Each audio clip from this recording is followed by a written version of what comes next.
You are tuned to another episode of Meet the Author. I'm David Charles and I'm with my co-producer Helen King. Hello. Welcome to you specifically and to all other listeners today, whether you're travelling, working or simply just relaxing.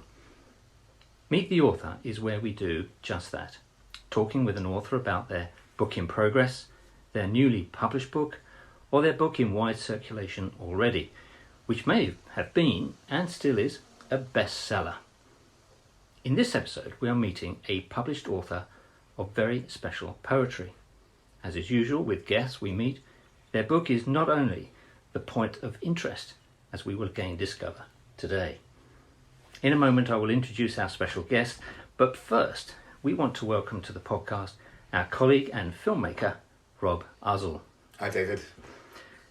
Rob is known to many as a special talent, but joins us today because it is he who connected us with today's guest author.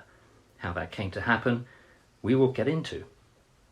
But now, it's our great pleasure to welcome our special guest, poet and world traveller, fellow seeker of truth, Bolon Ik, otherwise known to his mum and close friends as Paul.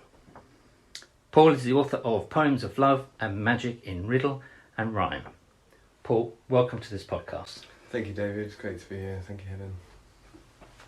Bolon Ik, it's great to have you here. And I wonder if you could start by reading, I think, the first paragraph of the introduction in your book. Sure, I'd love to. So these poems have been written out of a series of profound awakenings and experiences I had returning from a 3-year journey studying yoga and starting a family in Mexico. My goodness me. Well, what a loaded paragraph that is. So there's clearly a lot to be uncovered there. And I wonder if, first of all, we could begin with talking about the connection between yourself and Rob. Mexico, I think, is the common denominator. It is. Yeah. What would you like to tell us about that? Very fortuitous, synchronic kind of meeting with Robin in the hometown that my children live in Mexico. A very beautiful valley, very sacred pyramids and waterfalls and conscious community there, and Robin was another one of the conscious community that sort of flew into the town, and that's how we met through kind of mutual friends, didn't we? Yeah, there was a few of us that all came together at different moments. It's quite a small place, but energetically speaking, there's always so much going on there. So it's quite funny. You can't really avoid each other. When you're supposed to meet, you meet.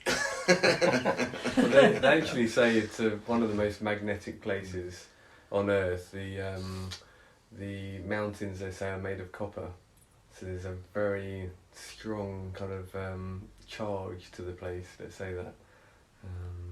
Wow, I'm getting the that's impression incredible. that this might be the sort of place where travellers from all over the world might gravitate to. Am I right about that? Absolutely, yeah. And generally speaking, fascinating people, that have lived incredibly different lives from what you might say mainstream society are living, in the 9 to 5 and stuff. People who've got off that beaten track or the rat race or whatever other way you want to describe it, and have sort of lived outside of systems, and meeting others who are now all about trying to create new systems that work for everybody and not just for a small handful of people at the top of a pyramid or hierarchical structure that we have at the moment. This sounds like something that we need to do a bit of a deep dive on at some point. It sounds fascinating to me. It does. Absolutely fascinating. Now, just to put this thing into context, from a time perspective, you two came together in Mexico in this very special place. When exactly? Well, it would be around the back end of 2017, probably into 2018, I think, by the time Robin was in Mexico. It was significant for me because I was going through the breakup of the family that I'd started in Mexico at that time, when this group of light workers, starseeds, all kind of come together, and Robin was one of this kind of group that really sprung out of the woodwork, as it were, in this town. I'd been there for some years, and all of a sudden there was the English-speaking community, that my kind of tribe that was there, as well as the sort of Mexican and international tribe. it was just a beautiful turn of events that I was going through a very difficult stage in my life, and it was at that point I needed support, that there were people around me in that sense, and yeah, we got to share some very special moments together, and then the story sort of unfolded, which we may well get into. It's a long story, to be fair. picking and choosing the. I can see that. There's a number of threads I think we could look at. Perhaps not all today, but interesting. And tell me, I mean, the book that we've been studying, has that come out of that experience, in that direct experience that you had in Mexico, and potentially the breakup of the family that you created there? Yeah, I kind of liken it to ingredients into a soup. And Mexico was definitely like a point of brewing a lot of these ingredients together in the yoga and starting the family. And I started my sort of process of awakening. Well, I didn't start it, it happened, it unfolded between 2013 into 2015 that I then went to Mexico. So this was kind of like the launch pad, really. I wanted to go study yoga and meditation. I wanted to unplug from the 9-to-5 matrix, and Mexico kind of just, it sang to me, you know. There was many synchronicities between the books I was reading, the information I was taking on, the type of meditations that I was doing, which were heart-based, and then the yoga school I found was a spiritual heart yoga. So it just fit the bill perfectly. And actually, it was through that I met the mother of my children, and there was a lot of magic involved in that coming together. And yeah, all of that kind of magic, all those experiences really sort of made me very aware that there was something else going on in this reality than the 9-to-5 sort of material thing that we're told that's all there is, you know. Yeah. So much more to life as a result of this experience, clearly, has come to life. And the mother of your children, is she Mexican, or is she from England or somewhere else in the world? Yeah, she's Mexican. Okay. Yeah, a proper Mexican warrior energy to her. Yeah, already had twins when we connected, so it was interesting, the timeline. She split up with her husband of 7 years about 2 or 3 months before we connected, and yeah, it was like timeline split, you know, just fortuitously, serendipitously for us both to sort of open up to start this family together. So actually, when I arrived in Mexico City, we were already pregnant when I arrived to Mexico City to be with Tara. And I was even having to hide in the bathroom because the dad was coming round to drop off the kids, and he didn't know I was in this flat, and it was all, yeah, it was jumped in at the deep end. Oh, gracious. Yeah. Oh, right. It sounds like a film. Yeah, hiding from a 6'3" Argentine. Well, what an British as interesting well. experience for you. Yeah. But he didn't find out. He didn't, not for probably a month or so, I think. The dust settled somewhat before, yeah, the cat was let out of the bag. Right. Well, a very profound experience at all kinds of levels, clearly. But we're here to talk about the book, among other things. So, where would you like to take us with the poems of your book, Bolon Ik? Yeah, it's a beautiful question. There's so many to choose from. I'll give a bit of a context to the book. It's been written, as I said, out of a lot of yoga philosophy. So I've been studying non-dual tantric yoga teachings, and progressively as well the interest in the society and, you know, how corrupt things were and what made sense to me and what rang true. Sort of many different things come to light. For example, the numerology, what's in numbers, the writing, you know, how the word has been written, the law, and progressively as I was writing these poems, more and more was revealing itself, not only sort of in my discovery and exploration into the information, but then my ability to share it and the language I was using to share it with. So maybe a first poem I'd like to read, I think sums it up quite well. It's about words and symbols and signs. These words I'm sharing are simply labels to express myself in rhyme, which help me convey what I wish to say. Like fiction, they're the product of mind. The language I use to speak my truth untethers the unconscious design. For now illuminated, the collective they've dictated through these words and symbols and signs. So what's the meaning of a label when written in a fable? You must read between the lines to uncover the mystery of the word and his story, to unlock the matrix and the illusion of time. Wow. Well, that's lovely. Thank you for that. Tell us what's going through your mind when you're reading that. What I found, I feel a sense of magic, like the mind sort of starts to disconnect a little bit.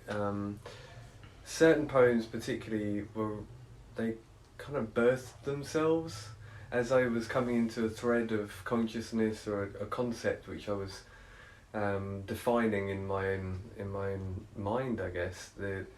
The words just wrote themselves, and it kind of made sense as I was speaking my truth about the words. All this context come to life. So, for example, what's the meaning of a label when written into a fable? You must read between the lines.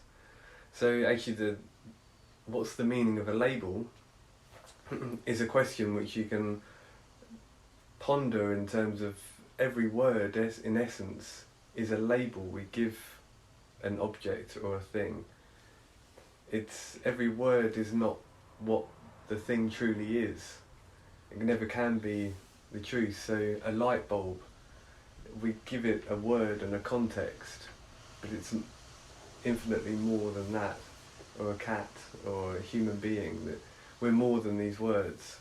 So to me, it really, the concept of a label really defines the truth of what the word is. It's a label, it's not the truth. Got it. Yeah? That's such an interesting observation. So profound. We tend to, it's very restrictive, isn't it, to call something by a word and believe that it is that word. Sure, and it limits it. We kind of we box it into this idea of like, we can project that thing to be this thing, but it's the minute that we put the word on it, it loses the energetic. Yeah, the allness that it is. Yes. Where it's come from, and it's such a limiting belief, and as well, words, they come from mind. They're the product of mind. Like fiction, as the poem says. So every word that's ever been spoken or written has come from a man or a woman that's thought of this thing. It's been constructed. So it's kind of, in essence, removed from the truth of the isness of it all. So this is, again, the underlying context of the poems. There's this ultimate truth, this consciousness of oneness, which underpins the writings, and it's from these perspectives I'm drawing insights and showing perspectives of how it plays out in society, how we can see it as one thing, but actually if we take away the veil, there's something so much deeper. This is interesting. At different levels. We're talking about words being labels, of course, and the things that we're labelling are far bigger than the words that we use to label. But interesting also, every word has its own energy about it, and it conjures something in the soul, I think. and certainly in the mind as to the message that's being conveyed, particularly when these words are strung together. That I find fascinating. I was interested to hear you talk about every word that has been written and every song that has been sung, and you have a poem there in that book along those lines, I think. Maybe we could take a look at and a listen to that. Perhaps you'd like to read this one. Sure. The title is I Am the One. I wrote every word that's ever been written, which means I've written every word that one's ever wrote. I sang every song that's ever been sung, which means I've sung every song that one's ever sung. I am every man that's ever been born, and I am every woman that's ever been scorned. I am everything one's ever been, and I am the one who's creating this dream. Well, how about that? That's beautiful. The dreamer awakening. Yes. I think what's come clear to me in reading your poems, everyone is loaded. I mean, you can't just read those and then think, okay, flip the page and let's read the next one. I mean, everyone is, in my view, totally profound, and you've got to sit with it for a little bit, and then you've got to read it again slowly, line by line, to really absorb the essence and the meaning behind what you've written.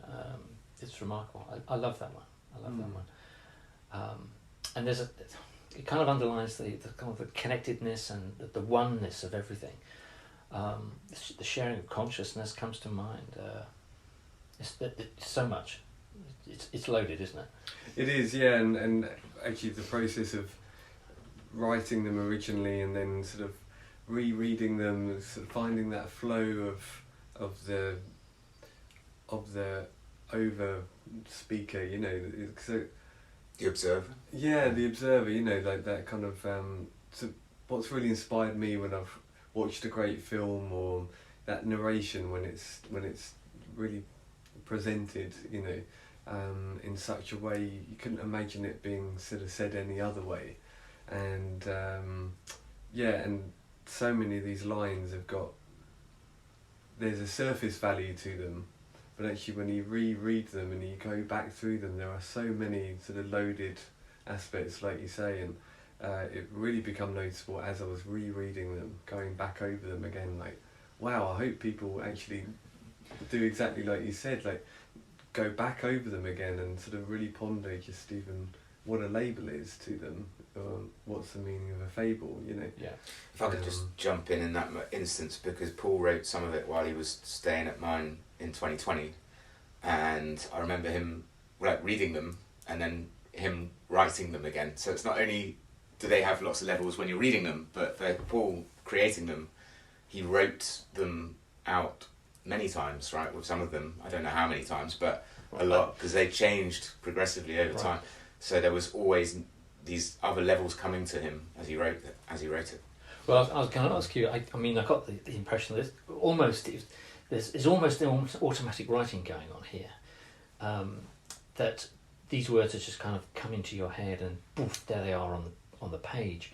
But what you're suggesting, Rob, is that that may well have happened, but you were going back to adjust the lines and the words, the labels, and that kind of thing to get it absolutely right, as far as you were concerned.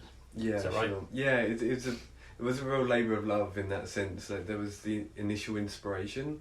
Maybe it was the first line that really sort of got the flow going. Right.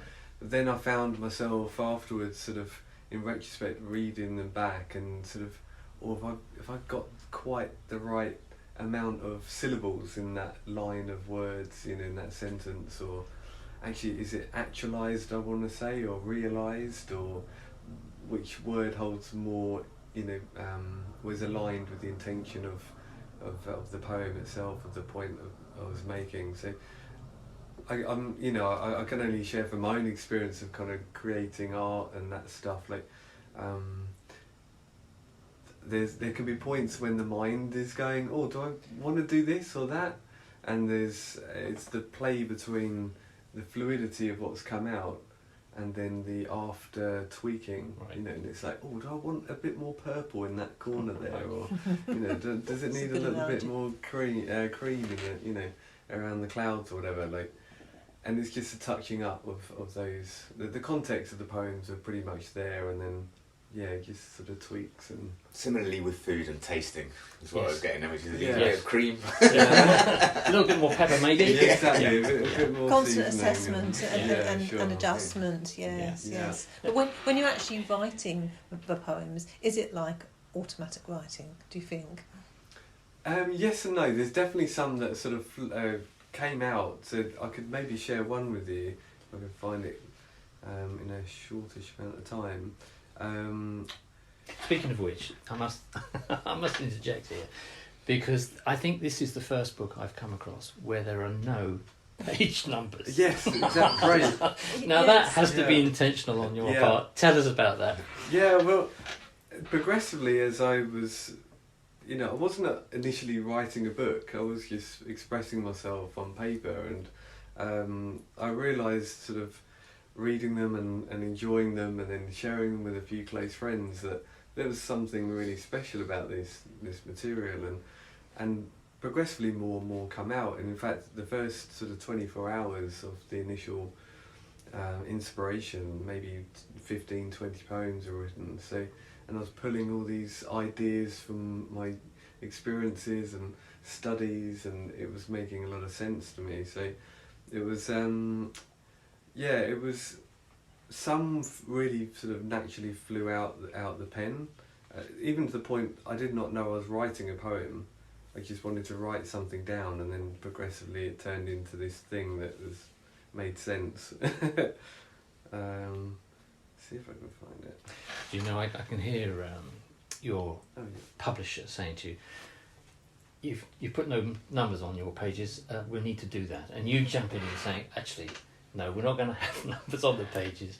This is as it is. And I think that's a lovely idea. I really love it. And actually it reminds me, because it was going through this process, I didn't realise what I was writing, and then progressively I realised that there's a lot more magic that was sort of underpinning this material, and I realised I was writing a book of magic, really, like, and the concept of having page numbers, and if you see, there's no writing on the spine, so it's Yes. kind of like this anonymous book Yes. on the bookshelf that someone could easily overlook. Yes. But if they inquire, they might find some treasure inside. And I think there is. Well, I know there is. Yeah, absolutely. We're going to get to this next poem in just a moment. But before you do, I just want to make this point, and do correct me if I'm wrong. But you're talking to a person who, for some reason or other, God will know, that struggled with English when he was at school.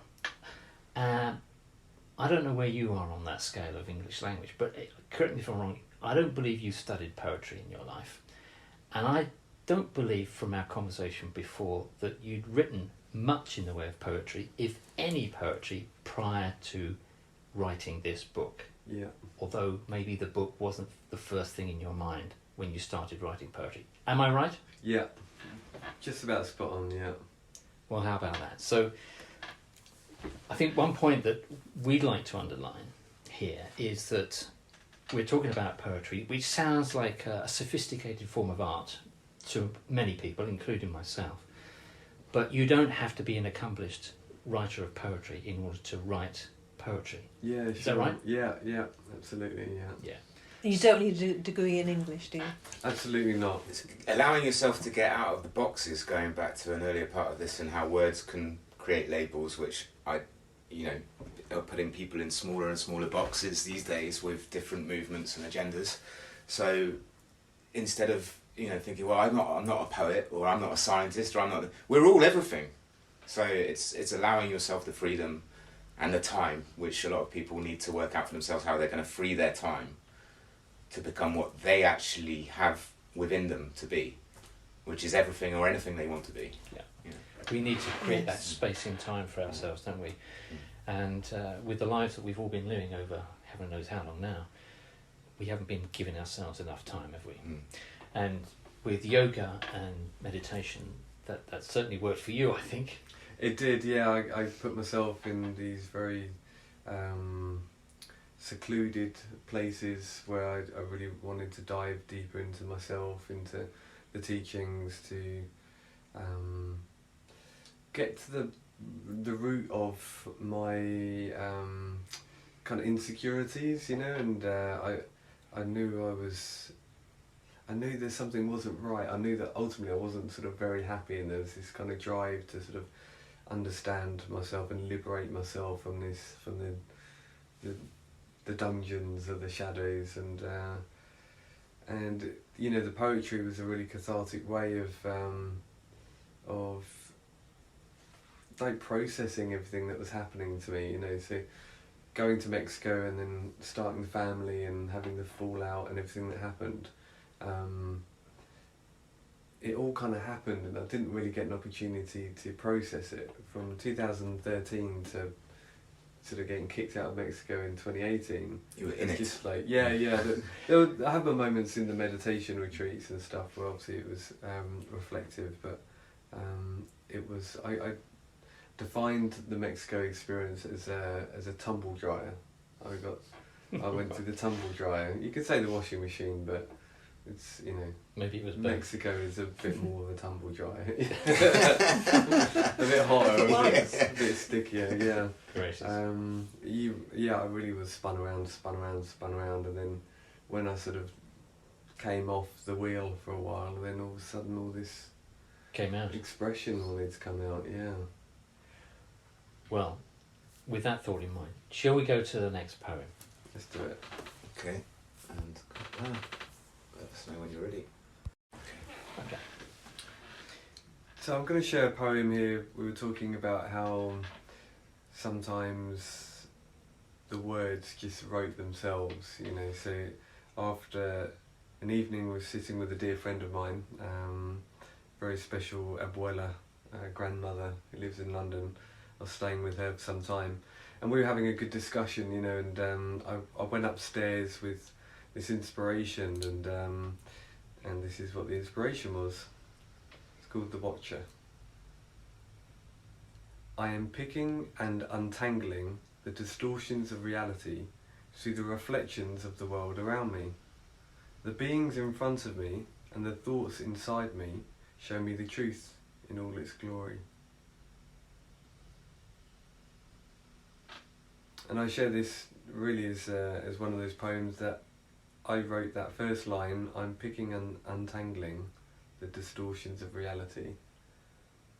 And then it all just started to sort of, oh yeah, and it wrote itself. I didn't realise I was writing a poem, and it made a lot of sense, and yeah, that's right. Full stop. Boom, boom. Job done. Well, another gem, really, and another one to engender some interesting thoughts in our minds as to what the message is there for each of us. Thank you. Rob, you've got a particular favourite, I know. Yeah, well, I think better for Paul to read it, but What If, I think, is the name of it. And yeah, well, as I said before, Paul was writing a lot of this when he stayed with me a couple of years ago. And he's currently staying with me again, so I should probably read it again. But at the time, that's the one that we remember that I was drawn towards. Right. Okay. And actually, one interesting thing to note with coming to stay with Robin a couple of years ago during the lockdown, I did not know that Robin's father was an authored poet.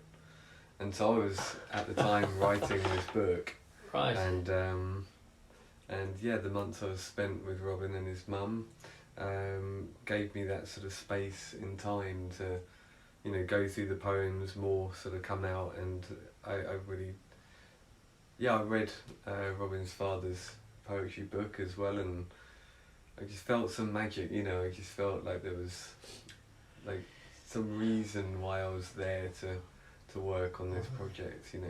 Right, how interesting. Well, it's a special ingredient. Oh yes. Well, including the space itself, you know, because my mum's garden is just a sanctuary. Haven. Yeah. It's really absolutely is, beautiful. yeah. And we had 2020, although with everything else going on, we're out of that, you know, in Yeah. the sticks, so to speak, in the countryside, and it's also one of the best years I can remember for having an English summer.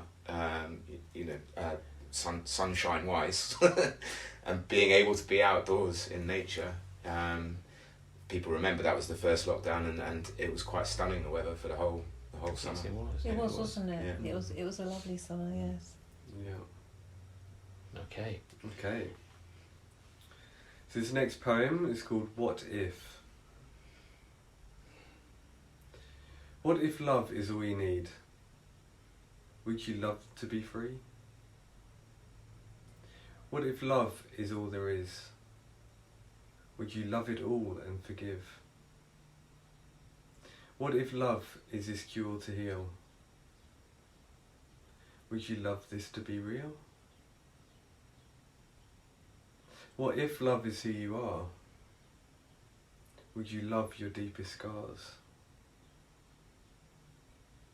What if love is the reason we exist? Would you love the pain you resist? What if love is the way to be? Would you love what I say and agree? What if love is an eternal force? Would you love and accept this as source?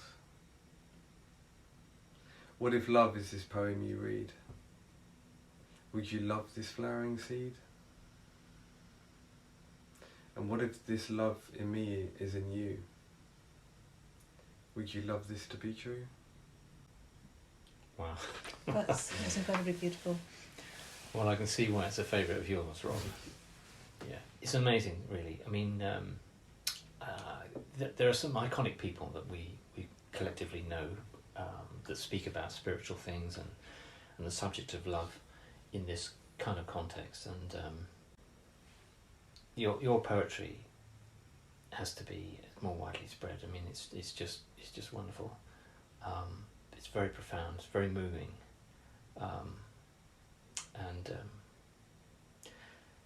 Yeah, we're gonna have to learn more about this. Yes, I think it's incredibly educational in the broadest sense as well. For all of us, regardless of age, I think it would be fantastic if children were reading your poetry, because it will teach them what they need to know about themselves and who they really are and their emotions. It's all about that introspection, isn't it? You know, that's what it invites a lot of, is introspection, and that's what this society has been so lacking in, is the ability to go it within. You know, it's always looking for something out there to fill a void it's not a void. There is something in there. We just got to pay attention to what it is. Yes. And then it draws out. You know, as in the root of the word education is educar, which means to draw out from within, not to stuff in. You know, from out there somewhere. Exactly. How very true that is. How very true. Yes. It's ironic as well, because I having two children, really one of the driving motivating thing with putting this together into a book was to have it on the page so that my children could pick it up and, you know, get to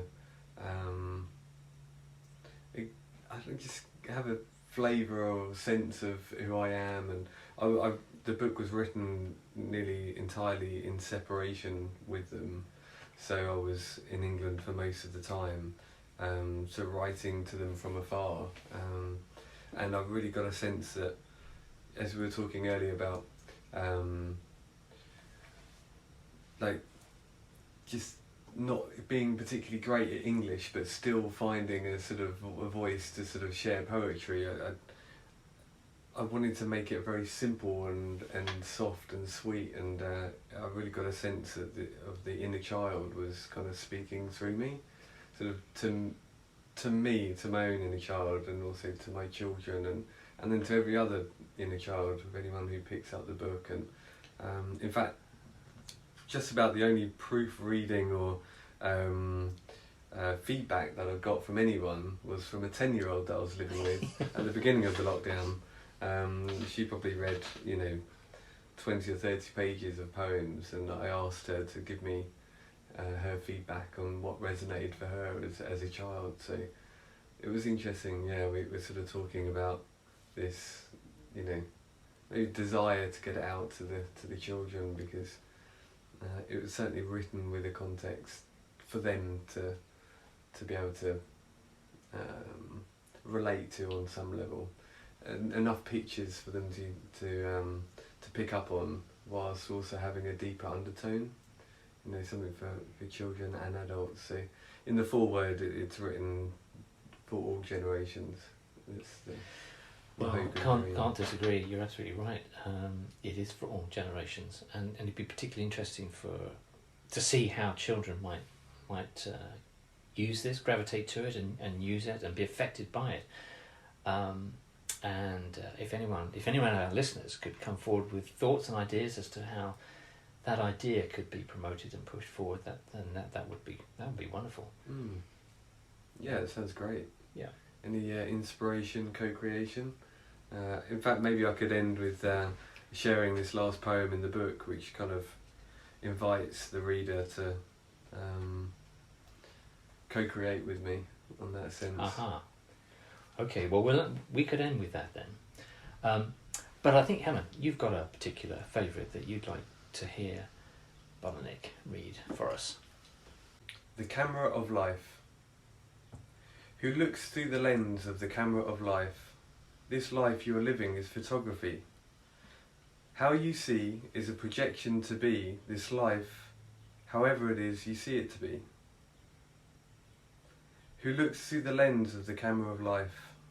This life you are living is photography. What do you feel projects on the real, this life whatever way you feel it to be. Who looks through the lens of the camera of life, this life you are living is photography.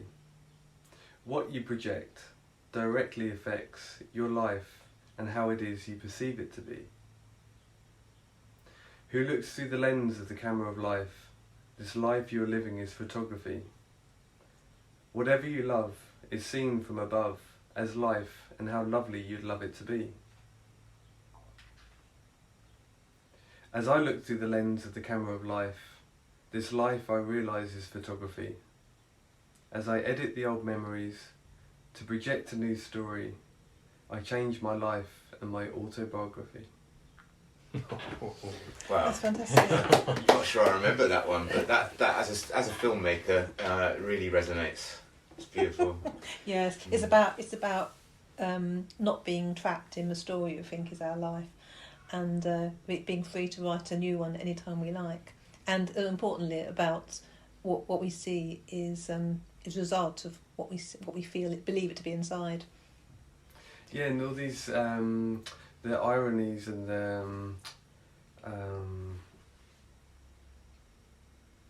yeah, like everything's in everything else. So like the camera really is, it's such a symbolism of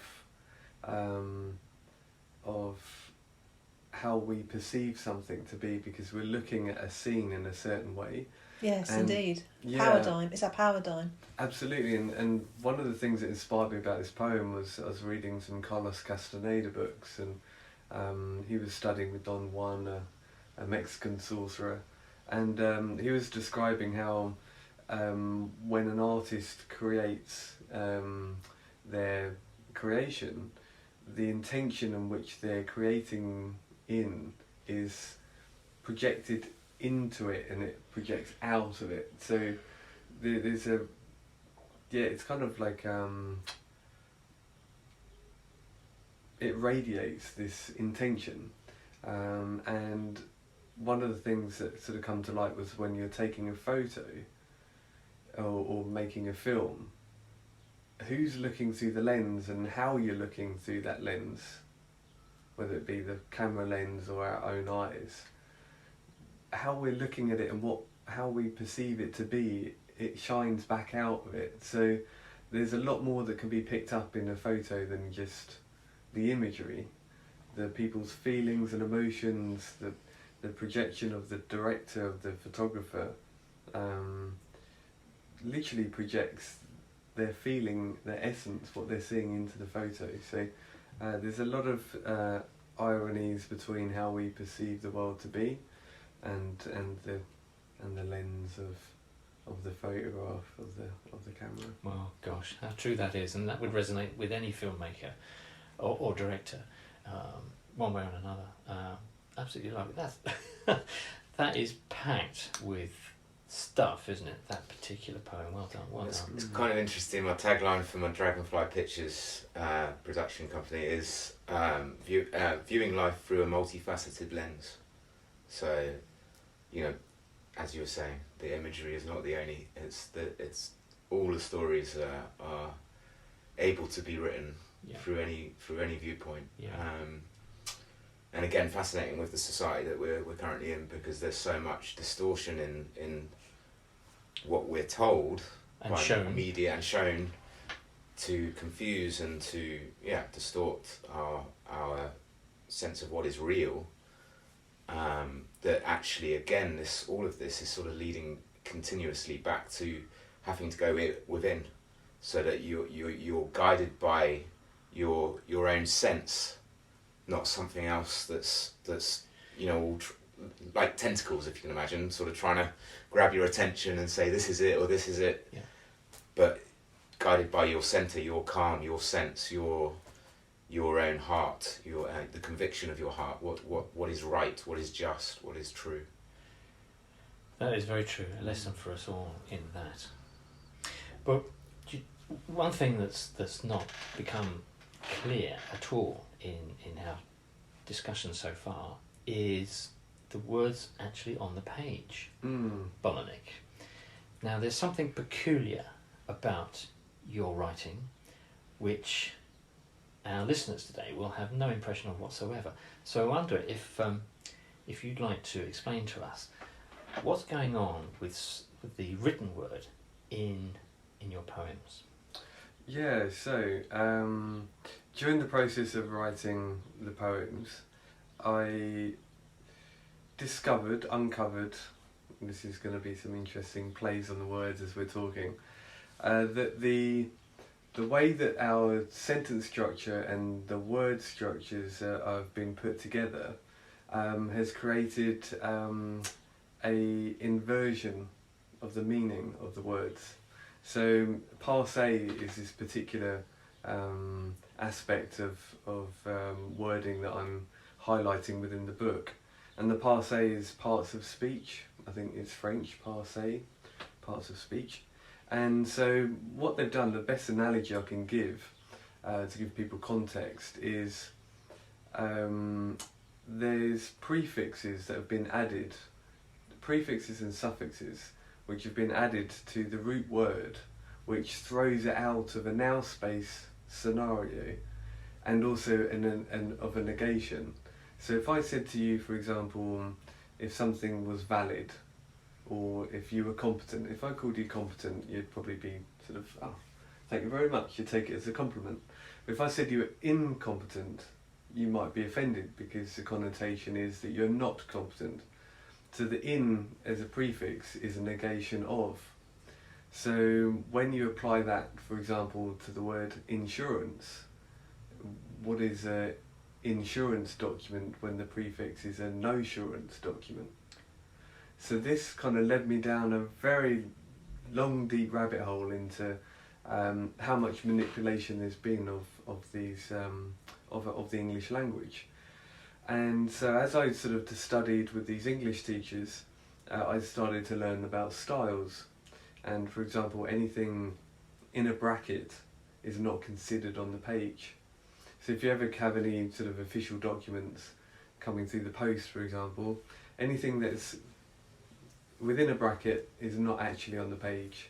It's, or even in quotation marks, it's not on the page. So with these concepts, I decided to rewrite the poems, highlighting all the prefixes, putting them in brackets so that they can be read, but at the same time, they're not on my page, or not on the page of poetry. So the words have not been negated anymore. They've been written sort of to highlight the truth of this manipulation of the word, but also to empower or power my words, because empower would be a no power.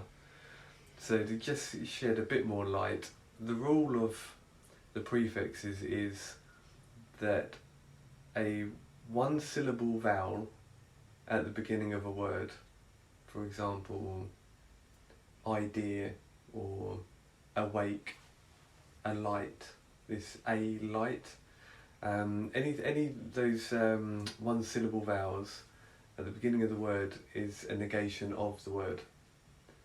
So awake, if you're awake, actually that a, like asexual, would be not sexual.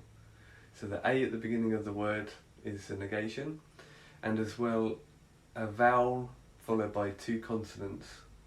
So office or attention. What they've done is they've doubled up the consonant with a vowel at the beginning, and you have this sort of silent, attention. We don't need that second T in there really, but what they're doing is this the AT at the beginning of tension, attention. It's a negation.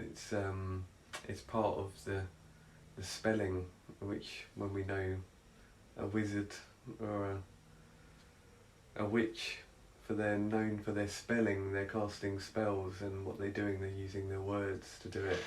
So, are you suggesting that this was something that was done deliberately by somebody to effectively, if you spin a spell of a particular nature, a particular type, on all readers following that change? Yeah, absolutely, yeah. What do you have a view on the purpose of doing that? There's a funny, I get an overview sense that everything's happening for a reason in consciousness, even in the sense of the inversions, we're seeing things back to front. They say that we see in our eyes the opposite way, and through the lens it flips it round so we see the world the way we see it. So there is this sort of parody, this kind of paradox in our experience all the time, and in some senses the word also has that infused in it. So it has the truth, but it also has the inversion in there. Now, if we recognise English to be the last language to have been created, so it's the most modern language that we know in society today. It's a language of wizards and magicians. It's really been constructed, and the more that I found myself diving into the wordplay and the double speak and the triple meanings of words, this polysemy, I think it's called.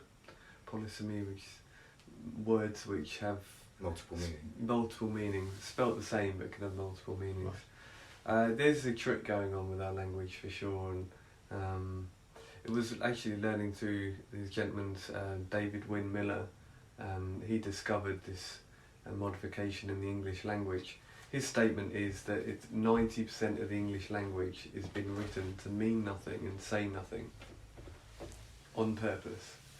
And in essence, it's to have us confused. The conscious mind and the subconscious mind are in this kind of cognitive dissonance, because the subconscious knows the truth of it. Yes. But the conscious mind is negated.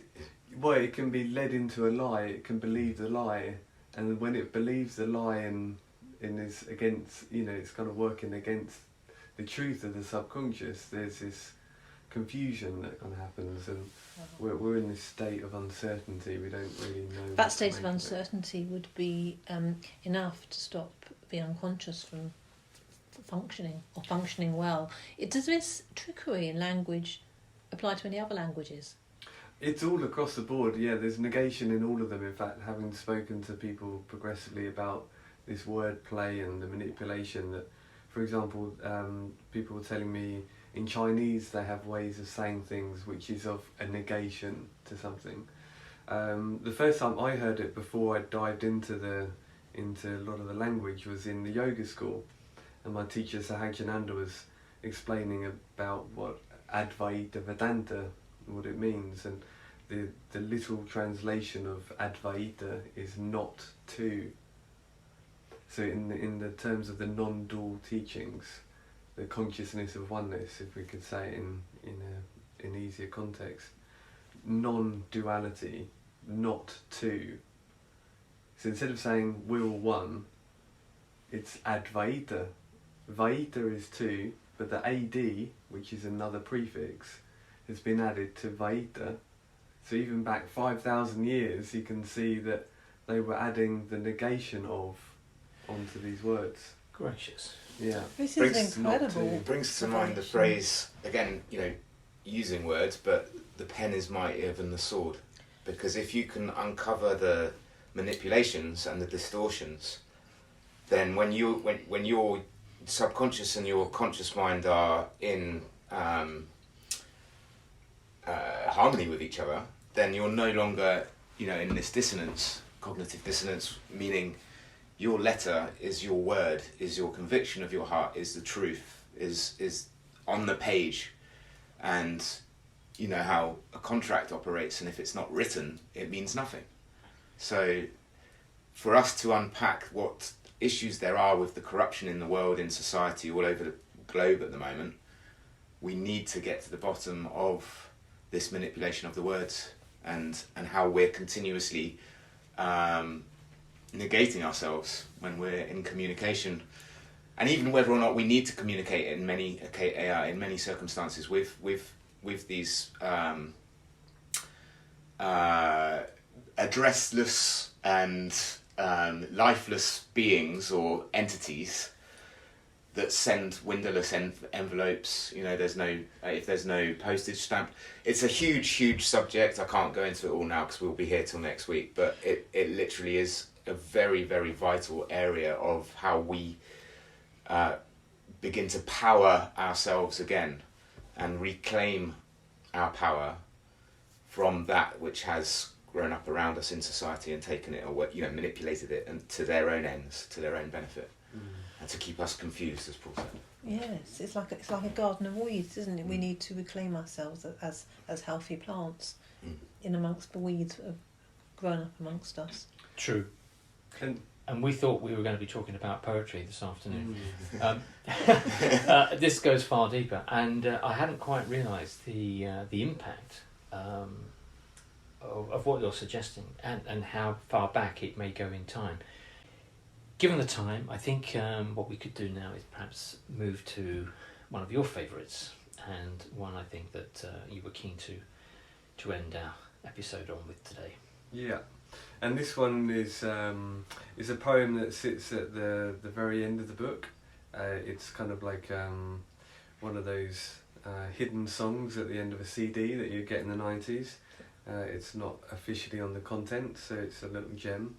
And it's really, it's written to the reader. It's written to, the title is called Inspiration Co-Creation. What do these poems inspire in you? I'd love you to express whatever your heart suggests, in any way to impress the truth that I'm sharing with you. Paint what you see or build my epiphany. However it is, do what you do, as an inspiration from me to you. Wow. Well, there's an invitation, isn't it? That's wonderful. Yeah. Wonderful. What a wonderful way to complete your book, your writings, with an invitation to come back and suggest whatever. That's absolutely delightful.